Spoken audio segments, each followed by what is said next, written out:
तर मला अगर तिन्ही को हेच उत्तर येणार. चल मल अगाड़ तीन ही क्यों हैं? यही पूछा ना नहीं, आपने। तीनों के सेम ही ये होंगे, क्या पूछ रहे हैं? मतलब पिछली बार भैया जी आपने जैसे बताया था कि चल दोष मतलब अपना अपना करना या वो संक्लेश भाव रखना मन में। मल दोष में सम्यक दर्शन को मतलब मलिन करता है, क्योंकि जिनवानी आदि पर हम शंका आदि करते हैं। हाँ। उसमें भी फिर 8 शंका आदि दोष, 8 मद, 6 अनायतन और 3 मूर्ता लगती है। ये 25 प्रकार होते हैं मल दोष में। और फिर अगाध दोष में ये स्थिरता नहीं रहती। मतलब एक भगवान को हम शांति के लिए पूजते हैं, फिर दूसरे भगवान को कुछ ग्रह शांति के लिए पूजते हैं, विघ्न हरण के लिए चिंतामणि पार्श्वनाथ को पूजते हैं। तो ये अगाध दोष में आता है कि तीनों ये जो दोष है उनका एक ही ये होता है मकसद। नहीं, हम मकसद एक सा नहीं रहता, कहीं ना कहीं डिफरेंट है थोड़ा सा, तभी आचार्यों ने उसको 3 भागों में बांट के। सुजाता दीदी म्यूट करके रखिए,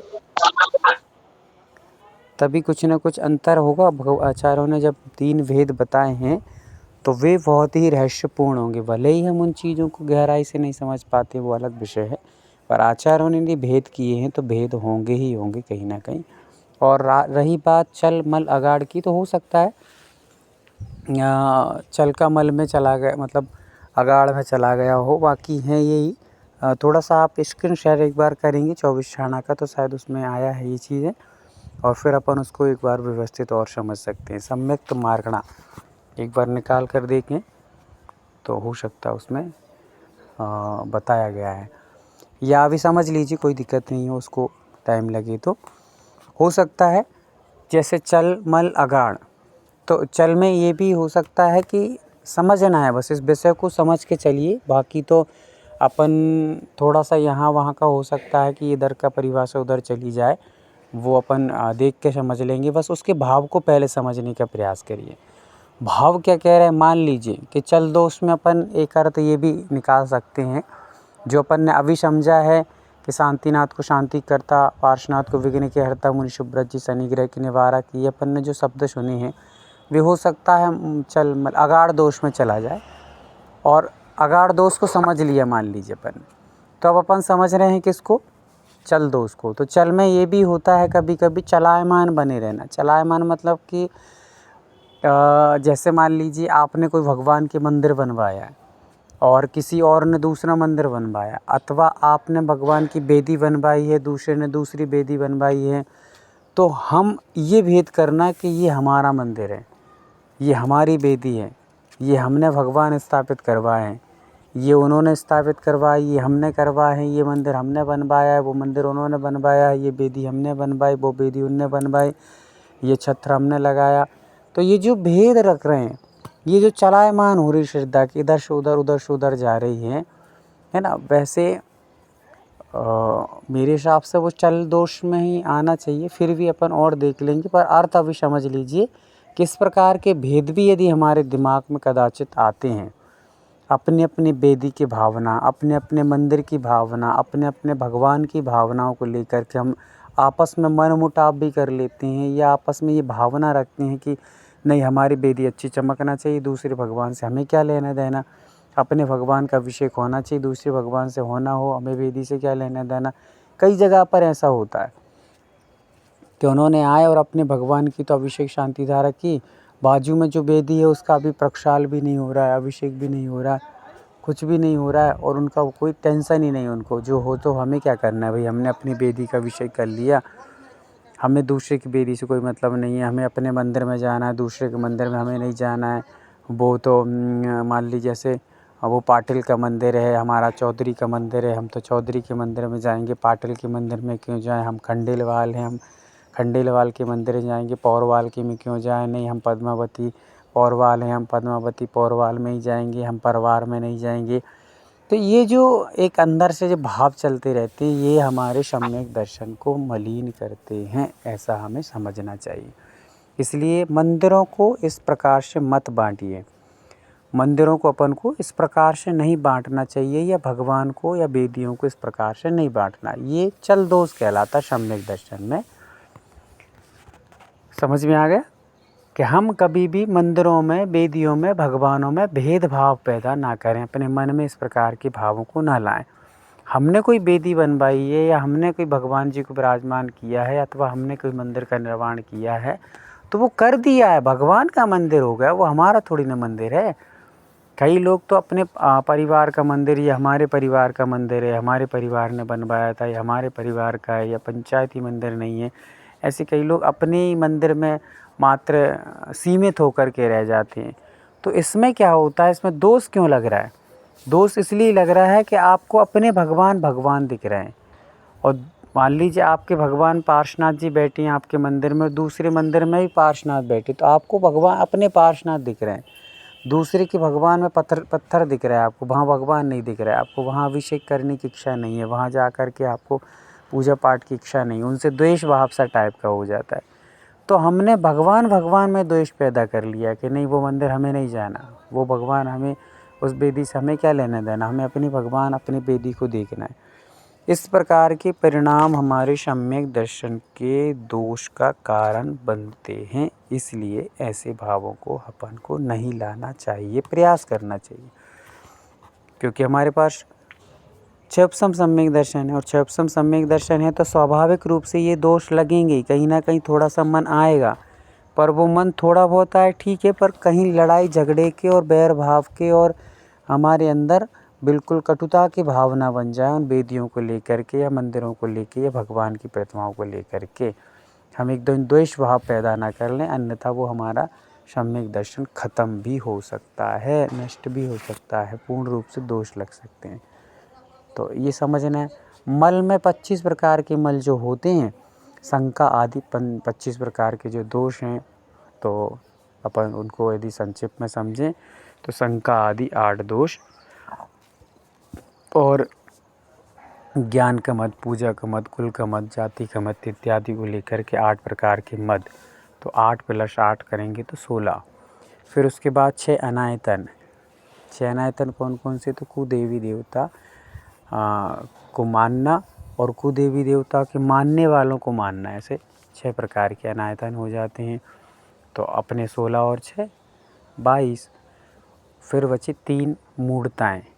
ये 3 मूर्ताएँ जो रहती हैं, कुदेव, कुशास्त्र और या फिर अपने जो अपन कहते हैं ना कि मध्य मूर्ताओं में देव मूर्ता और गुरु मूर्ता और लोक मूर्ता, ऐसे अलग अलग जगह पर अलग अलग नाम भी कहीं कहीं पर आ जाते हैं। तो ये 3 मूर्ताओं को मानना है, ऐसे टोटल करके 25 दोष सम्यक दर्शन में लगते हैं। इसी को कहते हैं मल, चल, मल और अगाड़। अगाड़ में अपन ने ये समझ लीजिए आप कि शांतिनाथ शांति करता है, अपनी अगाड़ श्रद्धा नहीं है कि शांति भी शांतिनाथ के करता है और पार्श्वनाथ भी शांति करते हैं। हमें श्रद्धा भाव से सभी भगवान को एक सी शक्ति का भगवान मानना चाहिए, एक सी शक्ति का दाता मानना चाहिए, वो एक सी शक्ति वाले ही सभी भगवान हैं, ऐसा समझ करके जहाँ कहीं भी श्रद्धा के साथ अपन कार्य करेंगे तो वहाँ सारे जो काम शांतिनाथ जी करते हैं वो पार्श्वनाथ भी करेंगे, जो पार्श्वनाथ जी करते हैं वो शांतिनाथ जी करेंगे, और जो पार्श्वनाथ शांतिनाथ करते हैं वो नेमिनाथ जी भी करेंगे, कुंतुनाथ जी भी करेंगे, अरेनाथ भी करेंगे, मल्लीनाथ जी भी करेंगे। ऐसा श्रद्धान बना करके दृढ़ श्रद्धान के साथ में सभी भगवान को समान दृष्टि से अनंत चतुष्टय के धनी और 4 घातीय कर्मों को नष्ट रूप में मानना चाहिए, ऐसा अपन को यहाँ समझना चाहिए। चलिए, तो ये अपने चलमलागाड़ दौर हुए। आगे हाँ पूछिए धनश्री दीदी। भैया जी ऐसा करते अमावस्या के दिन ही शांति धारा करना है, शांति करना है, ये भी इसी दोष में है।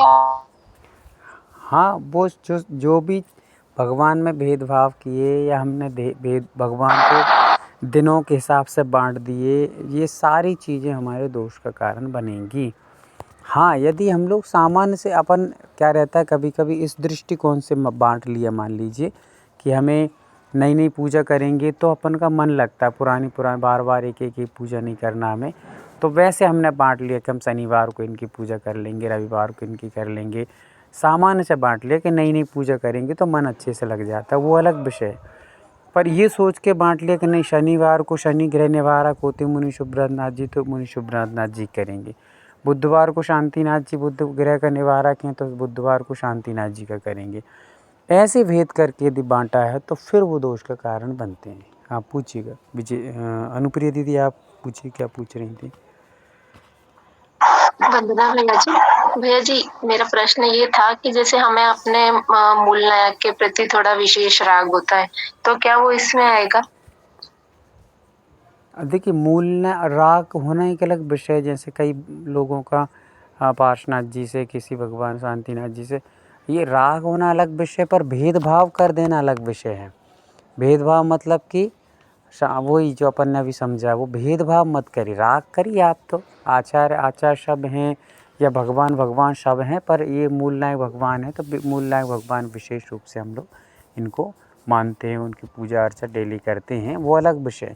पर भेद कर दिया कि नहीं ये शांतिनाथ जी इसके करता है, वो इनके करता है, वो उनके करता है, ऐसे भेद कर दिया।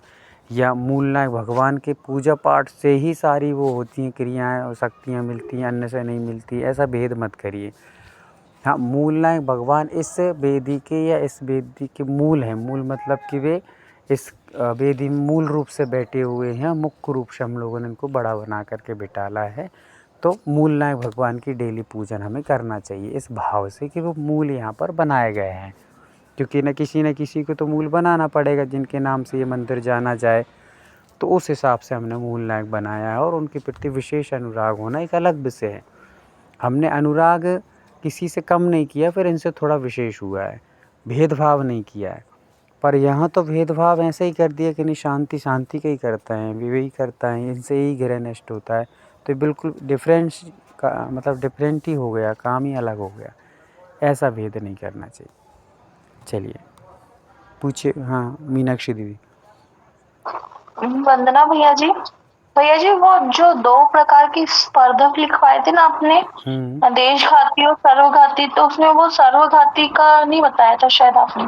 हाँ वो अपन थोड़ा समझते हैं कि ये थोड़ा कठिन विषय है, अभी समझते हैं। विषय विजेता दीदी आप कुछ पूछ रही थी।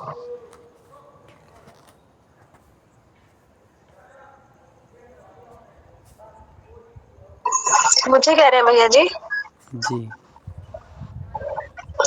आवाज नहीं आ रही है, मुझे कह रहे हैं भैया जी। हाँ आप विजेता नाम आपका ही है और कोई नहीं। हाँ जी भैया जी, आवाज बीच में कट जाती है आपकी 1 सेकंड के लिए। भैया जी हाँ, मेरा तो वो क्लियर हो गया। तो मुझे तो इस बात की खुशी है कि आज मैंने ये सीख लिया। तो मेरा जैसे भैया जी नियम चलता है कि मैं हमारे नगर में जैसे 3 ही मंदिर हैं, तो 1 महीने में तीनों मंदिर जाती हूँ। तो ऐसा कुछ नहीं कि ये मूल नायक मंदिर मेरा है या फिर मुझे इसी में जाना है। और मैं 24 तीर्थंकर भगवान की जैसे 24 दिन की तारीख के हिसाब से जाप भी कर लेती हूँ। तो फिर अच्छा है कि भैया जी दोष नहीं लग रहा है कि एक ही तीर्थंकर की जाप मुझे डेली करनी है या कुछ है। तो अच्छा लगा भैया जी ये जानकारी के लिए, धन्यवाद। हाँ चलिए, और किसी कोई जिज्ञासा है? अस्मिता दीदी कुछ पूछ रही थी आप। हाँ जूली दीदी पूछिए, फटाफट पूछते जाइए।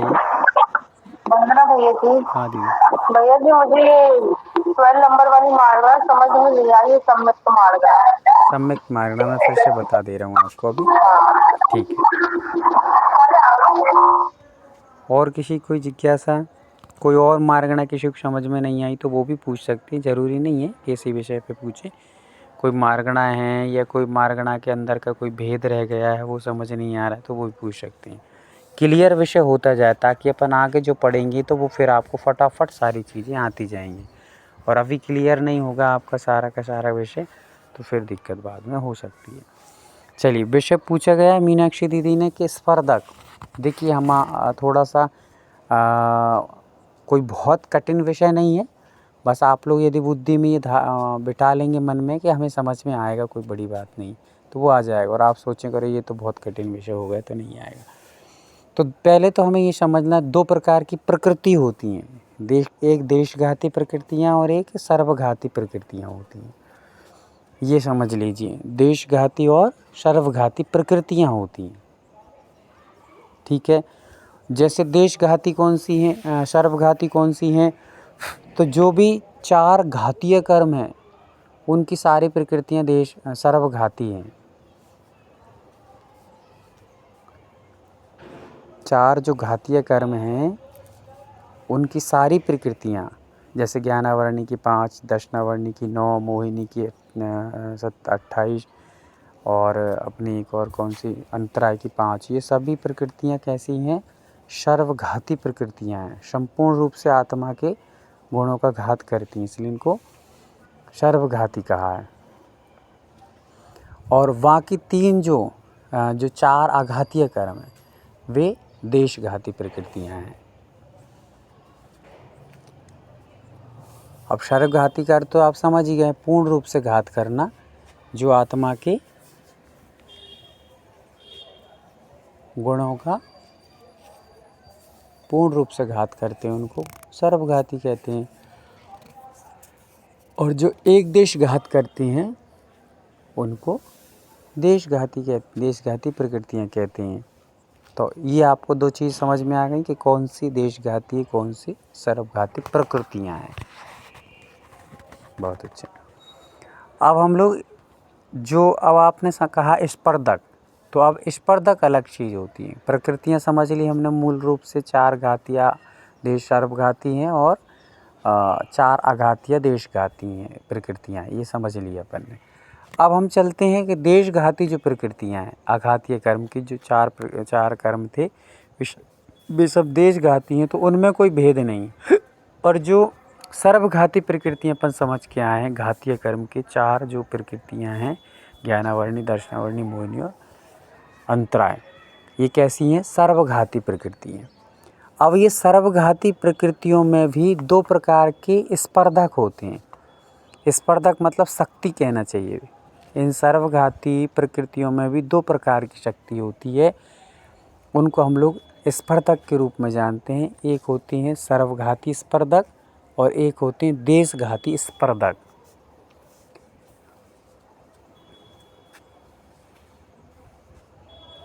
अभी समझ में आ जाएगा, बिल्कुल चटाचट, कोई बहुत बड़ा काम नहीं है इसमें। तो अब देखिए, पहले अपन ने देशघाती और सर्वघाती प्रकृतियों को समझा है। अब अपन लोग घातीय कर्म में जो सर्वघाती प्रकृति हैं उनमें 2 प्रकार के स्पर्धक होते हैं। कौन कौन से स्पर्धक? तो देशघाती स्पर्धक और सर्वघाती स्पर्धक, ऐसे 2 प्रकार के होते हैं। अब हम कैसे समझें कि देशघाती स्पर्धक कैसे होते हैं और सर्वघाती क्या होते हैं? तो पहले तो स्पर्धक का अर्थ आपको लिखना शक्ति। 2 प्रकार की शक्तियाँ होती हैं, उनको संस्कृत या साहित्य भाषा में स्पर्धक कह दिया है। स्पर्धक के और भी भिन्न भिन्न आपको परिभाषाएं मिलेंगी ग्रंथों में, पर फिलहाल में अभी अपन जिस स्थिति में पढ़ रहे हैं तो उसमें आप इतना समझ लीजिए कि 2 प्रकार की शक्तियाँ होती हैं। एक देशघाती शक्ति होती है और एक सर्वघाती स्पर्धक के रूप में शक्ति होती है। अब यहाँ पर हम कैसे समझें कि देशघाती और स्पर्धक क्या होते हैं, सर्वघाती स्पर्धक क्या होते हैं? तो ऐसे समझिए कि जैसे मान लीजिए ज्ञानावर्णी कर्म है। ज्ञानावर्णी कर्म के कितने भेद हैं? 5। कौन कौन से? मति ज्ञानावर्ण, श्रुत ज्ञानावर्ण, अवधि ज्ञानावर्ण, मनापर्याय ज्ञानावर्ण और केवल ज्ञानावर्ण। ठीक है, थोड़ा सा हैंडमेड उठाते जाएंगे। आप लोगों को वीडियो ऑन करने में तो दिक्कत ही होती है, तो सो रहे हैं कि जग रहे हैं पता चलता जाए, तो आप थोड़ा सा कुछ न कुछ मूवमेंट करते रहें। या तो वीडियो ऑन करके रखें तो सबसे बेहतर रहेगा, ताकि आप लोग चेतना में रहेंगे, सोएंगे भी नहीं, नींद भी नहीं आएगी, और नींद आएगी भी तो आप शर्म के कारण कि भाई कोई देख रहा होगा, तो आप सोएंगे भी नहीं, आलस नहीं होगा, जिनवाणी माँ का अनादर ना होगा, तो आपको व्यवस्थित तरीके से पढ़ने का पूरा फल मिलेगा। चलिए, तो क्या बता रहा था मैं आपको कि 2 प्रकार की शक्ति हैं, देशघाती स्पर्धक के रूप में, सर्वघाती स्पर्धक के रूप में। हम कैसे समझे? तो ऐसे समझेंगे कि मान लीजिए ज्ञानावर्णी के 5 भेद अपन ने समझे थे अभी। कौन कौन से भेद? तो पहला है मति ज्ञानावर्ण, फिर श्रुत ज्ञानावर्ण, अवधि ज्ञानावर्ण, मनापर्याय ज्ञानावर्ण, केवल ज्ञानावर्ण। तो इनमें केवल ज्ञानावर्ण सर्वघाती स्पर्धक वाला है। कैसे घाती? सर्वघाती स्पर्धक वाला। क्यों है? पहले समझ के चलना, अभी लिखना नहीं, इतने जल्दी लिखना नहीं, पहले समझिए। केवल ज्ञानावरण सर्वघाती स्पर्धक क्यों हैं? क्योंकि केवल ज्ञानावरण कभी भी थोड़ा थोड़ा थोड़ा थोड़ा प्राप्त नहीं होता है। जब भी होगा तो ये पूर्ण रूप से, जब केवल ज्ञानावरण प्रकृति का नष्ट हो जाएगी पूर्ण रूप से, तब ही प्रकट होगा। इसलिए ये जो केवल ज्ञानावरण प्रकृति स्पर्धक हैं, वे केवल ज्ञानावरण को पूर्ण रूप से ढके हुए हैं, उत्पन्न नहीं होने देंगे। जब भी होंगे तो पूर्ण कर्म को नष्ट करो, तभी केवल ज्ञान प्राप्त होगा। पर मति ज्ञान, सुरत ज्ञान, अवधि ज्ञान, मना पर्याय ज्ञान कैसे हो रहे हैं? अपन लोगों को कुछ कुछ रूप में मति ज्ञान है, कुछ रूप में नहीं है। सुरत ज्ञान थोड़ा थोड़ा हो रहा है, थोड़ा थोड़ा नहीं है। किसी को अवधि ज्ञान हो रहा है तो उसको थोड़ा थोड़ा अवधि ज्ञान हो रहा है, थोड़ा नहीं है। तो ये देशघाती स्पर्धक उसमें है। देशघाती मतलब वो कुछ कुछ तो घात कर रहे हैं और कुछ कुछ रूप में प्रकट होने दे रहे हैं। जैसे अपन देशघाती देश व्रत पढ़ के आए थे कि क्षुल्लक इलक के कौन से व्रत होते हैं? देश व्रत। तो देश व्रत में क्या होता है कि कुछ कुछ उनके पास संयम रहता है और कुछ कुछ नहीं रहता है। तो वैसे ही यहाँ पे लगाना कि देशघाती स्पर्धक क्या करते हैं, कुछ कुछ तो ज्ञान हो जाने देते हैं पर पूर्ण रूप से नहीं होने देते हैं। तो अपन को अब मति ज्ञान है पर मति ज्ञान थोड़ा ही सा है, सुरत ज्ञान है थोड़ा ही सा है। किसी को थोड़ा ज़्यादा होता है, किसी को कम होता है। किसी का मति ज्ञान ज़्यादा है, किसी का सुरत ज्ञान ज़्यादा है। किसी को जल्दी याद हो जाता है, किसी को बहुत टाइम लगता है। किसी को एक ही बार सुनने में समझ में आ जाता है, किसी को 10-10 बार समझाने में नहीं होता। तो ये मति ज्ञानावरण देशघाती स्पर्धक उसमें हैं, इसलिए कुछ रूप में हो रहा है और कुछ रूप में नहीं हो रहा है। किंतु केवल ज्ञानावरण जो है वो ऐसा नहीं होता कि कुछ रूप में हो जाए कुछ रूप में ना हो, नहीं। वो होगा तो पूर्ण रूप से होगा, अन्यथा नहीं होगा। ये बातें समझ में आई नहीं आई हो तो फिर से एक बार आप पूछ सकते हैं कि हमें नहीं आई है। शशि जी,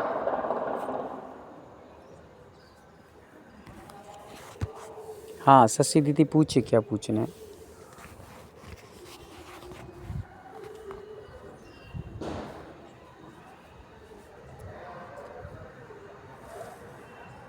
शशि दीदी, अच्छा सर ये कौन दो शशि जी हो गई आज? हाँ दोनों ने हैंड रेस किया है। हाँ सर पूछिए ना दीदी, दोनों। शशि दीदी,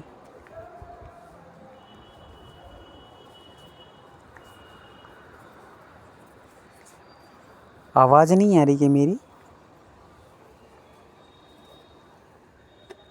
आ रही है, फिर ये हैंड रेस करके रखे हैं। अच्छा वो शायद समर्थन में उठाया है हाथ, ठीक है। चलिए तो अपन को सबको समझ में ये आ गया है। पहले तो हमने ये समझा कि 4 घातीय कर्म सर्वघाती होते हैं, 4 अघातीय कर्म देशघाती होते हैं, ठीक है। फिर हमने अब जो सर्वघाती थे उनमें 2 प्रकार की शक्ति पाई जाती हैं, एक देशघाती स्पर्धक के रूप में और एक सर्वघाती स्पर्धक के रूप में। तो वो किस रूप में प्रकट होती हैं ये भी हमने समझ लिया है कि जो थोड़ा थोड़ा प्रकट होती हैं, थोड़ा थोड़ा नहीं होती हैं, वो देशघाती स्पर्धक वाली शक्ति के साथ में है।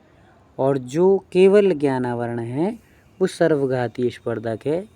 प्रकट होगा तो पूर्ण कर्म के नष्ट होने पर ही प्रकट होगा और नहीं होगा तो नहीं होगा।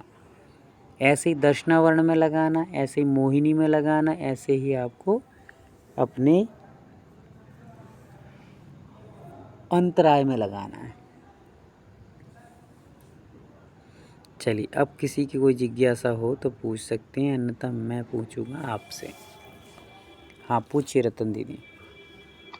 क्षयिक सम्यक दर्शन अप्रतिघाती होता है, इसका मतलब क्या है भैया जी? अप्रतिघाती का मतलब क्या है? सम्यक कौन सा सम्यक दर्शन? क्षयिक सम्यक दर्शन। हाँ अप्रतिघाती का अर्थ ये होता है दीदी कि उसको कोई घात नहीं कर सकता। घात मतलब कि उसको कोई रोक नहीं सकता है। जैसे मान लीजिए अपन को क्षयिक सम्यक दर्शन है अभी, तो ये प्रतिघात हो सकता है। प्रतिघात मतलब कि ख़त्म हो सकता है, नष्ट हो सकता है, फिर से प्राप्त हो सकता है, फिर नष्ट हो सकता है, फिर प्राप्त हो सकता है। हमारी श्रद्धान अभी अच्छा खासा बना हुआ था, किसी के माध्यम से बाधित हो सकता है, तो हम सम्यक दर्शन से गिर सकते हैं, तो ये प्रतिघात हो जाता है। फिर तो किंतु अप्रतिघाती है कौन सा सम्यक दर्शन? छायक। अप्रतिघाती मतलब मतलब नहीं, और प्रतिघात मतलब नष्ट होना या ख़त्म होना, तो जो कभी नष्ट नहीं होगा इसलिए उसको अप्रतिघाती कहा है। उसका घात नहीं होगा किसी के भी माध्यम से। प्रतिघाती कौन सा होता है? जो किसी के माध्यम से ख़त्म कर दिया जाए, अपना सिद्धांत नष्ट कर दिया जाए, ऐसा। पर जिनको सहायक हो जाता है उनको कोई भी बाधा नहीं आएगी। अब वो सम्यक दर्शन को रोक नहीं सकता कोई भी, वो नष्ट नहीं हो सकता। सम्यक दर्शन एक बार हो गया तो अब उसको ख़त्म करने वाला, गिराने वाला कोई भी बाधा उत्पन्न नहीं होगी, इसलिए उसको अप्रतिघाती कहा है। हाँ, और भैया जी विसंयोजन का अर्थ क्या होता है? हाँ, अब ये विसंयोजन है, संयोजनाएं हैं, ये थोड़े से क्या है, विषय एकदम बहुत हाई लेवल वाले हैं, इसलिए अभी आप इनके चक्करों में मत पड़िए, क्योंकि बहुत सारे लोगों को ये विषय समझ नहीं आएगा। इसलिए अपन लोग इस चीज़ को अभी सामान्य से समझ के चलेंगे, और फिर जब ये सारी चीज़ें आपको घोंट के समझ में आ जाएंगी बहुत अच्छे से, फिर उसके अंदर की जो विषय हैं वो अपन लोग और धीरे धीरे फिर समझते चले जाएंगे कि विसंयोजना क्या होती है, संयोजना क्या होती है, और बहुत सारे विषय आते हैं इसमें भी, वो भी सारी चीज़ें फिर अपन धीरे धीरे पढ़ेंगे। अभी अपन नॉर्मली विषय को लेकर के चल रहे हैं। चलिएगा, और किसी कोई जिज्ञासा हो तो पूछ सकते हैं, अन्यथा अपन लोग आगे बढ़ेंगे। मैं पूछूंगा फिर आपसे। चलिए, सभी लोग तैयार हैं? एक बार हैंड रेस्ट करेंगे कि हाँ आप पूछिए, हम तैयार हैं।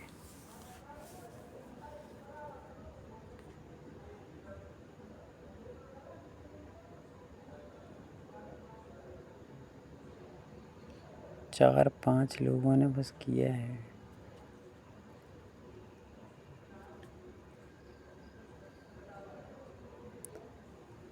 चलिए, पूछना प्रारंभ। कहाँ दीदी पूछी ना, आप कुछ पूछ रही हैं?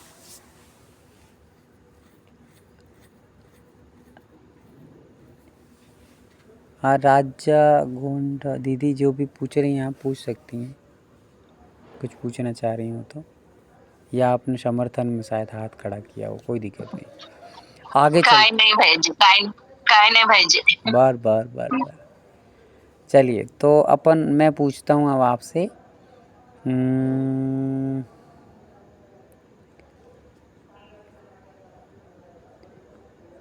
चलिए, प्रीति दीदी आप बताइए, सर्वघाती स्पर्धक किन कर्मों में पाए जाते हैं?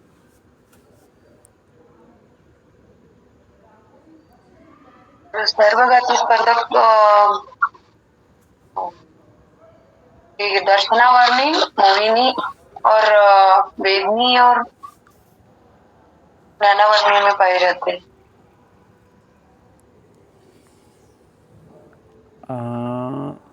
75 नंबर दे देते हैं 100 में से। पूरे तो नहीं आएंगे पर 75 आ जाएंगे। चलिए,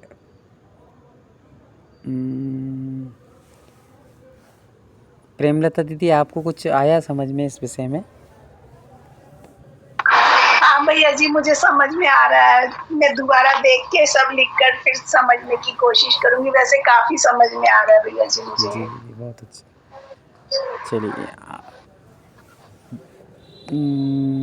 चलिए, सविता दीदी आप, अच्छा दीदी जुड़ गई हैं।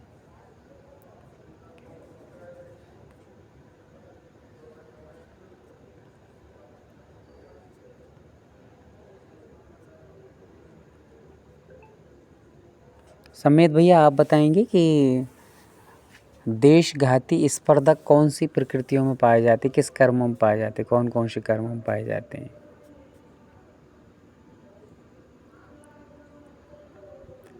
समेत भैया आवाज़ आ रही?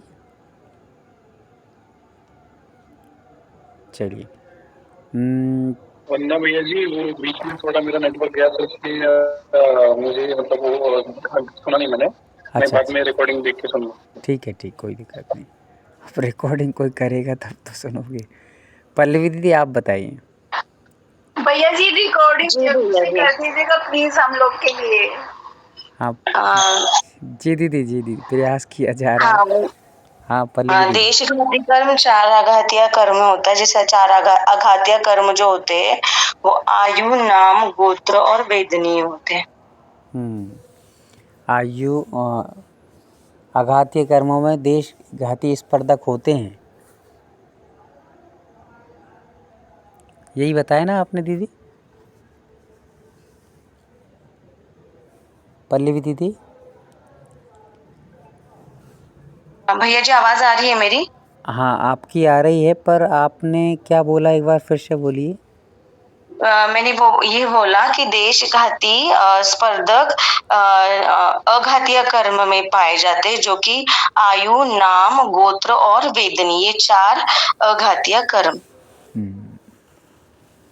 चलिए अब दीदी ने सही बताया है कि गलत बताया है? यदि सही बताया होगा तो आप लोग सब हैंड थम्स अप करेंगे, और यदि गलत बताया होगा तो आप उल्टा थम्स अप करेंगे।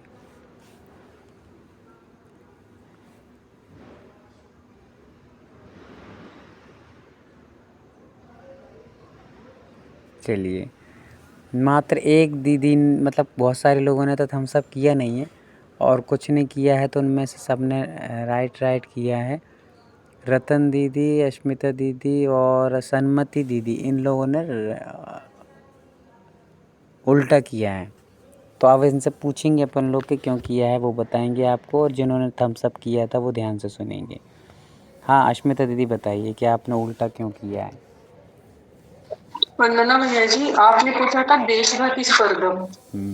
तो देशघाती स्पर्धक जो है वो सर्वघाती के 2 प्रकार की शक्तियां होती है। जो शक्तियां होती है उन्हीं को मतलब ग्रंथ रूप में या संस्कृत भाषा में स्पर्धक कहते हैं। तो सर्वघाती और देशघाती स्पर्धक, ये सर्वघाती के 2 प्रकार है या 2 भेद है।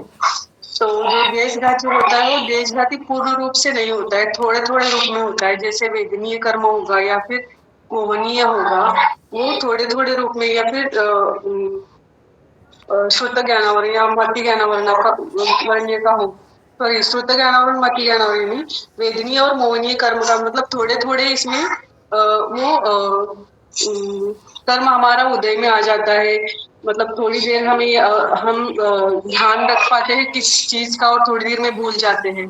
ऐसे करके देशघाती स्पर्धक ये इसमें आता है। सर्वघाती का 2 प्रकार की शक्तियां होती है, उसमें से एक देशघाती स्पर्धक होता है। बहुत सुंदर। चलिए रतन दीदी, आप और कौन सी दीदी ने उल्टा किया था? शर्मती दीदी आप बताइए क्या क्यों किया था आपने उल्टा थम्स अप? वंदना भाईजी, मग मराठी बोलते मी. आपण देशघाती प्रकृतीचं विचारलं होतं आणि ती स्पर्धकचं सांगितली, एवढंच फरक म्हणजे. बर हाँ बस ये ध्यान में रखना है सभी को कि स्पर्धक पूछा गया है या फिर प्रकृति पूछी गई है। हमने कहा था कि देशघाती स्पर्धक कौन सी प्रकृतियों में पाए जाते हैं या कौन से कर्मों में पाए जाते हैं, तो आपको बोलना है कि घातीय कर्मों में ही स्पर्धक होते हैं। आघातीय कर्मों में स्पर्धक का कोई काम नहीं है। आघातीय कर्म तो देशघाती प्रकृतियां हैं सब। कैसी हैं? देशघाती। तो देशघातियों में ये 2 जो शक्ति बताई हैं वो शक्तियां नहीं हैं, वो तो देशघाती ही रहेंगे सब। किंतु जो ऊपर वाले घातीय कर्म उन घातीय कर्मों में 2 प्रकार की शक्ति मौजूद हैं, एक सर्वरूप से घातने वाली, एक कुछ रूप से घातने वाली। तो ज्ञानावरणी, दर्शनावरणी, मोहिनी और अंतराय, ये 4 कर्म ऐसे हैं जिनमें 2 प्रकार की शक्तियाँ मौजूद हैं, कुछ देशघाती स्पर्धक के रूप में और कुछ सर्वघाती स्पर्धक के रूप में। ऐसा हमें समझना है। इसलिए थोड़ी सी चूक हो गई है पल्लवी दीदी आपसे, एक बार और प्रयास करेंगे तो अच्छा हो जाएगा। आप थोड़ा सा इस चीज़ को और अच्छे से दिमाग में रखिएगा। चलिए बाकी आपने उत्तर सही दिया था, पर थोड़ा सा प्रकृति और उसके भेद को नहीं समझ पाए थे, तो कोई दिक्कत नहीं। हाँ शशि दीदी आप बताइएगा। अंतराय कर्म नहीं है। जी दीदी। चलिए शशि दीदी आप बताइए। हाँ जी भैया। देशघाती प्रकृति कौन कौन सी हैं? देशघाती प्रकृति मति ज्ञानावरण, देशघाती प्रकृति अभेद नहीं, आयु नाम और गोत्र। हाँ फिर से बोलिए एक बार। वेद नहीं, आयु नाम और गोत्र देशघाती प्रकृतियाँ हैं, बिल्कुल सही। हाँ। तो ये आपने शायद देख करके बोल दिया है, अपन को बिना देख के प्रयास एक बार करना है, कोई दिक्कत नहीं है। बोलो देख के हम। अच्छा चलिए तो फिर बहुत अच्छा है। थोड़ी सी चीज़ है, कोई बहुत कठिन नहीं है, बस उसको एक बार दिमाग में फीड कर लीजिए व्यवस्थित तरीके से तो आपको आ जाएगा। चलिए मीनाक्षी दीदी आप बताइए कि देशघाती प्रकृति किस में पाई जाती हैं? देशघाती प्रकृति 4 अघाती कर्मों में पाई जाती है। हाँ बस इतना ही उत्तर पर्याप्त हो जाता है, इतने में सारी चीज़ें आ गई हैं। उसमें अपन को भले ही नाम लो ना लो, आघातीय कर्म कह दिया तो चारों आ जाते हैं। चलिए ये चीज़ आपको समझ में अच्छे से आ गई है। अब मुझे बताइए कि जूली दीदी, जो देशघाती स्पर्धक हैं वो क्या करते हैं?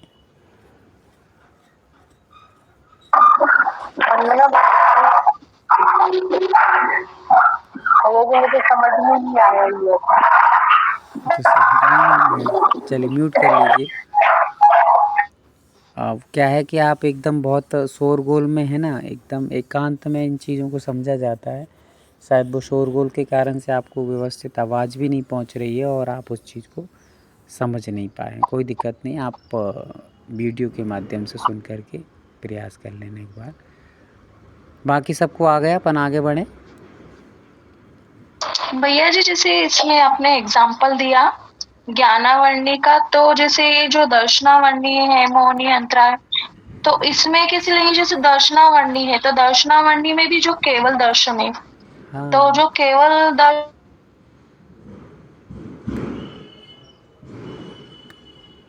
आवाज़ नहीं आ रही दीदी आपकी।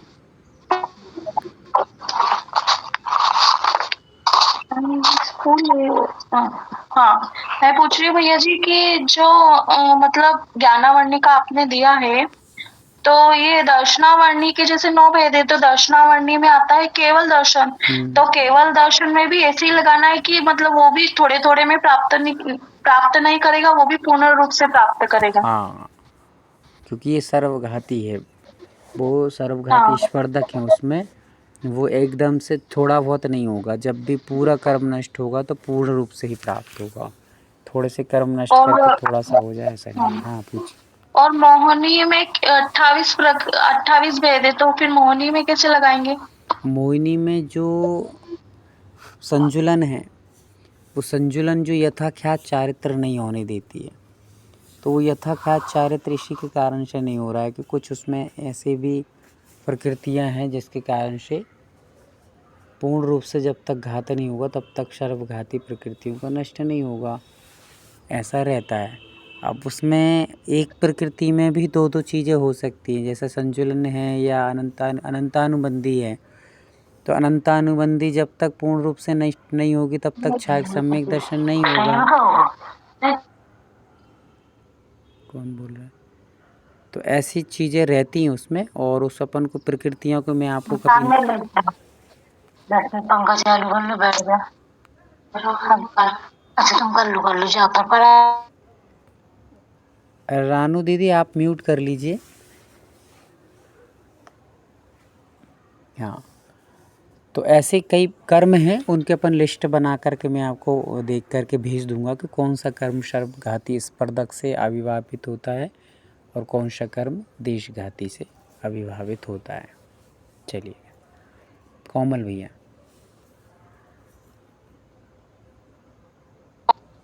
जी भैया वंदना। अभी मीनाक्षी दीदी ने जवाब दिया कि देशघाती कर्म अघातीय कर्म होते हैं और वो आयु, नाम, वेदनीय और गोत्र में पाए जाते हैं प्रकृतियों में। मगर थोड़ी देर पहले आपने बताया कि घातीय कर्म में भी 2 प्रकार के कर्म होते हैं, जो देशघाती भी होती है और सर्वघाती भी होते हैं। तो फिर उसको कैसे लेना है? फिर जब आपने पूछा कि देशघाती कर्म किसमें पाए जाते हैं, तो वो अघातीय और घातीय दोनों में बोलना चाहिए ना? नहीं, ऐसा नहीं है। अपन को यहाँ पे ऐसा समझना है कि जो देशघाती प्रकृतियाँ हैं, देशघाती प्रकृति कौन सी हैं? तो जो 4 अघातीय कर्म है वो देशघाती प्रकृतियाँ हैं, मतलब वो देशघात ही करेंगी नियम से। ऐसा नहीं कि वो कुछ संपूर्ण रूप से घात करें, कुछ पूर्ण रूप से घात करें, कुछ कम कर दें, कुछ ज़्यादा, ऐसा नहीं है। वो देशघाती ही रहेंगी, थोड़ी थोड़ी उदय में रहेंगी, थोड़ी थोड़ी सी ढकी रहेंगी। जैसे मान लीजिए सूर्य के ऊपर कोई आवरण डाल दिया या कोई अपन ने बादल छा गए हैं, तो फिर बादल छाने के बाद भी कुछ ना कुछ उजाला रहता है, और जितना वो ढका कम रहेगा उतना उजाला बढ़ता जाएगा। जितना जितना आकाश से क्या बोलना चाहिए, बादल छटते जाएंगे उतनी उतनी सूर्य का रोशनी बढ़ती जाएगी। तो वैसे ही कुछ अपने जो देशघाती प्रकृतियां हैं वे कुछ रूप में कर्मों से ढकी हैं और कुछ रूप में उदय में हैं, मतलब जिनके कारण हम लोग जान समझ पा रहे हैं इत्यादि। पर जो सर्वघाती प्रकृतियां हैं, सर्वघाती कौन कौन सी प्रकृतियां हैं? तो 4 जो घातीय कर्म है वे सर्वघाती हैं। पर उन सर्वघाती में भी 2 प्रकार की शक्ति हैं। कितने प्रकार की? 2 प्रकार की। एक सर्वघाती स्पर्धक के रूप में, मतलब जो पूर्ण रूप से ही घात करेंगी। आपको ऐसा नहीं है कि थोड़ा हो जाए थोड़ा नहीं हो जाए, ऐसे नहीं रहेगा। और कुछ देशघाती स्पर्धक हैं, वो देशघाती स्पर्धक कुछ रूप में आपको आभास कराएंगे, कुछ रूप में ढक के रहेंगे, ऐसा रहता है। तो ये स्पर्धक और प्रकृति में समझने का प्रयास कीजिए। जैसे मति ज्ञानावरण है, तो ये सर्वघाती प्रकृति होने के बाद भी उसमें स्पर्धक कौन से हैं? तो स्पर्धक देशघाती स्पर्धक हैं, जिनके कारण से हम कुछ रूप में जान पा रहे हैं, संपूर्ण रूप में नहीं जान पा रहे हैं। और उन कुछ रूप में भी आपको थोड़ा सा और नॉलेज होगा, किसी और को थोड़ा आपसे ज़्यादा होगा, किसी को और ज़्यादा होगा। ये कम ज़्यादा जो चल रहा है ना, वो कर्मों के कारण से चल रहा है कि कुछ कर्म, जितने जितने कर्म हटते जाएंगे हमारे ज्ञान के ऊपर से, उतने उतने हमें समझ में ज़्यादा आएगा, उतना चेपसम बढ़ेगा, उतने मेमोरी पावर बढ़ेगा।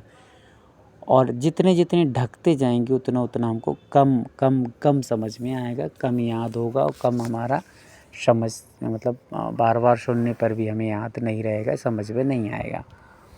तो ऐसे शक्तियों के भेद समझिए। और इसको कल अपन एक स्लाइड पे, मतलब एक पेजेस बना करके मैं आपको शेयर करूँगा, तो उसके माध्यम से आप और अच्छे से इसको समझ सकेंगे। आज जितना सुनना है उसको अपन याद करके जी। एक लास्ट जिज्ञासा है, एक लास्ट जिज्ञासा है। तो अभी स्पर्धक और जो दूसरी जो ये बोला हमने प्रकृतियां, इनमें कैसे डिफरेंस करने का? अभी देशघाती की प्रकृतियां आपने कर्मों को ही प्रकृतियां समझने के लिए बोला, आयु, नाम, वेदनीय और गोत्र। तो स्पर्धक कौन होंगे फिर? 4 जो घातीय कर्म है वो तो उनको तो छोड़ ही दीजिए, उसमें तो स्पर्धक का कोई भेद है ही नहीं है, ठीक है, आ गया काम। ये 4 को ख़त्म करिए। मात्र देशघाती की जो 4 हैं उनमें ही बात सारा काम करना है और कुछ नहीं करना। ज़्यादा अपन को दिमाग नीचे वालों में नहीं ले जाना, ऊपर वाली 4 प्रकृतियों में ले जाना है। अब जो 4 कर्म हैं उनमें कुछ कुछ सर्वघाती स्पर्धक वाली हैं, कुछ कुछ देशघाती स्पर्धक वाली हैं। उदाहरण पे ऐसे समझिए, जैसे मान लो भैंस का दूध होता है, तो भैंस का दूध कुछ ज़्यादा गरिष्ठ रहता है, गाय का दूध थोड़ा सा कम गरिष्ठ रहता है। दूध दोनों का ही है, पर कुछ कुछ गरिष्ठ रहता है, कुछ का तेज कम रहता है, किसी का कम रहता है, किसी का ज़्यादा रहता है। वैसे ही हमारे पास जो आज ज्ञान घट रहा है, बढ़ रहा है, ये स्पर्धाओं को कोई कारण हो रहा है। अपने जो ज्ञान का क्षमता कम ज़्यादा हो रहा है ना, वो देशघाती स्पर्धकों के कारण हो रहा है। और सर्वघाती स्पर्धक मात्र आप केवल ज्ञान हुआ, केवल दर्शन हुआ, इनमें सर्वघाती स्पर्धक हैं। सर्वघाती मतलब केवल ज्ञान ऐसे नहीं होता है कि थोड़ा सा केवल ज्ञान हो जाए और थोड़ा ढका रहे, नहीं। जब भी होगा तो पूर्ण रूप से ये प्रकृति नष्ट होगी। कौन सी? केवल ज्ञानावरण कर्म नष्ट होगा और उधर केवल ज्ञान प्राप्त हो जाएगा। पर अपन को मति ज्ञानावरण जो है ना, मति ज्ञानावरण कैसा हो रहा है? कुछ कुछ हमें मति ज्ञान हो रहा है और कुछ ढका हुआ है। इसमें कम ज़्यादा हो सकता है, मति ज्ञान में हो सकता है, सुरत ज्ञान में हो सकता है, अवधि ज्ञान में हो सकता है, मन पर्याय ज्ञान में कम ज़्यादा हो सकता है। पर केवल ज्ञान सर्वघाती स्पर्धक वाला है। वो जब संपूर्ण रूप से कर्म को नष्ट कर देंगे तभी होगा, नहीं तो नहीं होगा। इसको कल और एक वो बना करके मैं कर दूंगा तो आपको और अच्छे समझ में आ जाएगा। अभी ज़्यादा घबराने की ज़रूरत नहीं है। प्रेमलता दीदी आप कुछ पूछ रहे थे? भैया जी मैं ये पूछ रही थी, मुझे कर्मों के बारे में डिटेल तो मालूम नहीं, जितना सा पढ़ाया गया था उतना याद है। तो कर्मों का डिटेल पढ़ने के लिए मैं कौन सा वीडियो देखूं भैया जी? हाँ, एक वीडियो में मैं भेजूंगा और एक आपको क्या बोलते हैं PDF भेजूंगा। उस PDF में चित्रों के साथ में पूरे कर्म को दिया है, तो आप उसके माध्यम से पूरे 148 प्रकृतियों को समझ सकते हैं। साथ ही साथ में उसकी वीडियो भी बन जाएगी तो वो भी मैं आपको शेयर करता हूँ। ठीक है, धन्यवाद भैया जी। या तो मीनाक्षी दीदी आपके पास वो कर्मों वाली वीडियो हो तो दीदी को एक बार सेंड कर दीजिएगा। जी भैया जी मैं देख लूंगी। भैया जी जो कल की रिकॉर्डिंग है ना, वो क्लास में कुछ लोग मांग रहे थे, तो वो आपके पास हो तो कल की रिकॉर्डिंग डाल देना, क्योंकि उनको जो आपने वो नरक गति में लगाना बताए थे ना, 24 स्थान वो सुनने थे, क्योंकि कुछ को है ना लैंग्वेज प्रॉब्लम है, तो वो अच्छा, सुन अच्छा, के अच्छा। थोड़ा समझ लेते हैं। ठीक कर देता हूँ, मैं कर देता हूँ। चलिए, कोई बाकी नया जुड़ा हो तो आप हैंड रेस कर लें एक बार, जो भी आज क्लास में कोई नए जुड़े हों।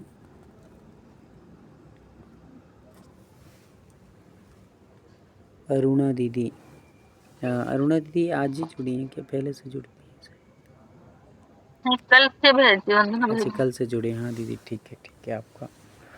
हाँ, आपको कोई भी दिक्कत तो नहीं आ रही ना, समझ में आ रहा है सब? मतलब और भी कोई नोट्स वगैरह चाहिए हो तो आप दीदियों से संपर्क कर सकते हैं। सुजाता दीदी से आप ले सकते हैं, वो मराठी में आपको समझा भी देंगी जो भी समझ में नहीं आएगा तो। हाँ भैया जी दीदी। और पूजा दीदी आपको समझ में आ रहा है? मतलब भैया जी मी नुसतं ऐकून घ्यायला लागलो, म्हणजे लहान मुली आहेत त्याने काय करू देत नाही, फक्त पाठशाळा सांगू देतात तेच जास्त झालंय. बरोबर। चला काही नहीं, तुम्हें जितने सुनते हो उतने सुनते जाइए, उससे भी काफ़ी अच्छा फ़र्क पड़ेगा, कोई दिक्कत नहीं। कंचन दीदी आज ही जुड़े हैं क्या आप?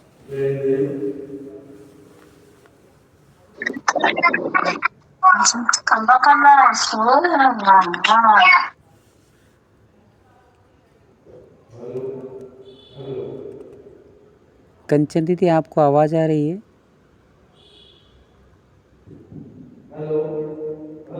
चलिए कोई बात नहीं है। और कोई शशि जी जैन एक और जुड़ी हैं शायद दीदी, आपको भी आज ही जुड़े हैं क्या? दीदी वंदना नहीं, कभी कैसे जुड़ जाते, डेली नहीं जुड़ पाते। अच्छा, दीदी कहाँ से हैं आप? भैया मैं जबलपुर से। अच्छा, जबलपुर से हैं। तो आप शायद ग्रुप में नहीं जुड़े हैं ना, जो अपना जो 24 टाण या मतलब पाठशाला वाला ग्रुप है उसमें शायद जुड़ी नहीं हैं आप। हाँ, इसीलिए शायद हो सकता है आपको लिंक नहीं मिलती होगी तो आप जुड़ नहीं पाते होंगे। तो यदि आपको पाठशाला के ग्रुप में जुड़ना हो तो आप एक बार नंबर बोल सकते हैं अपना, तो आपको ग्रुप में जोड़ दिया भैया मैं जाएगा। डेली नहीं जुड़ पाती, इसलिए मतलब इतना जरूरी नहीं है जुड़ना। चलिए कोई बात नहीं, दोपहर में भी एक क्लास चलती दीदी, यदि आप 2:30 वाले उसमें यदि अनुकूलता बनेगी तो उसमें भी आप ऐड हो सकते हैं। चलिए फिर भी कोई बात नहीं, जितना आप जुड़े उतना आपका स्वागत है, और हम लोग सभी पाठशाला के लोग आपका स्वागत करते हैं, और आप आगे से जितना भी हो सके आप जुड़ने का प्रयास करें।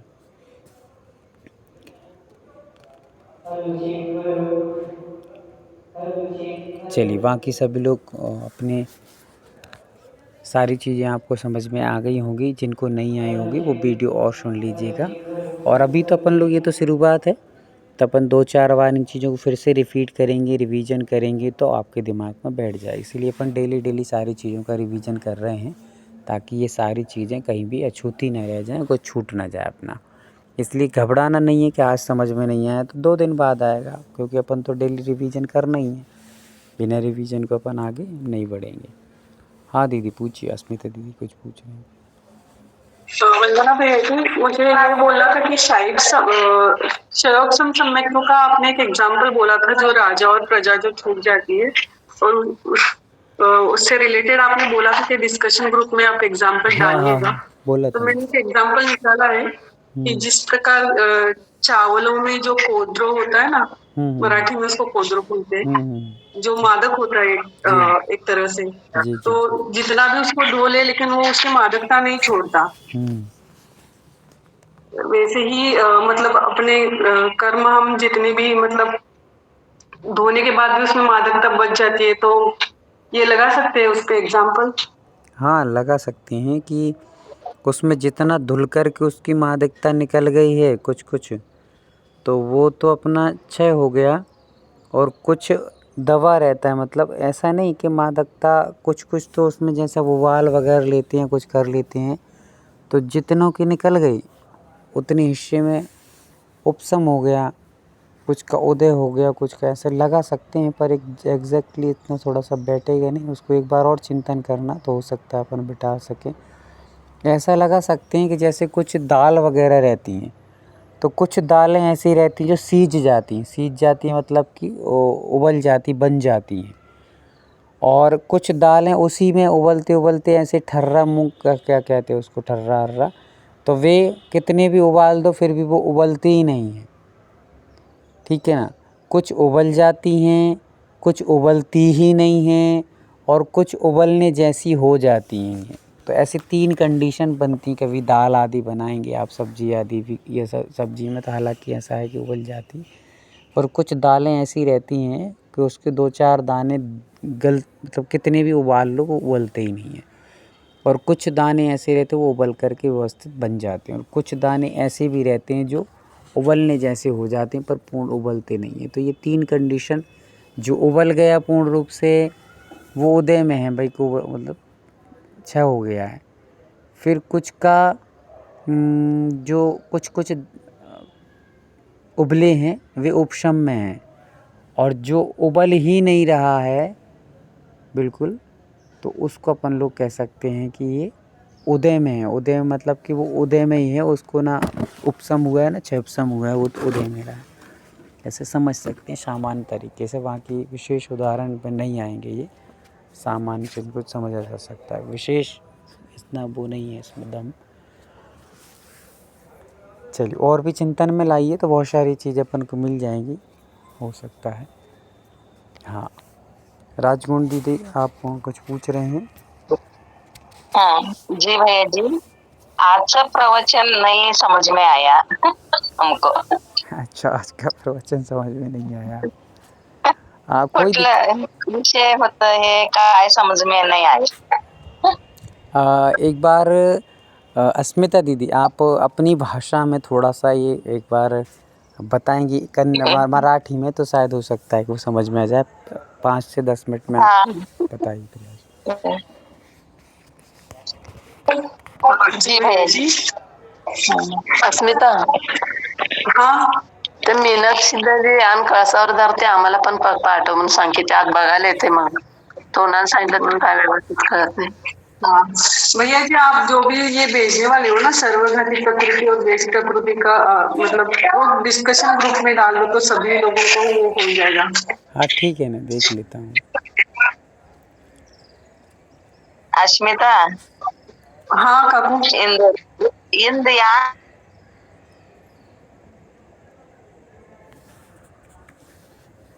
नाही हे कर्माचं प्रकृती असतात की नाही का?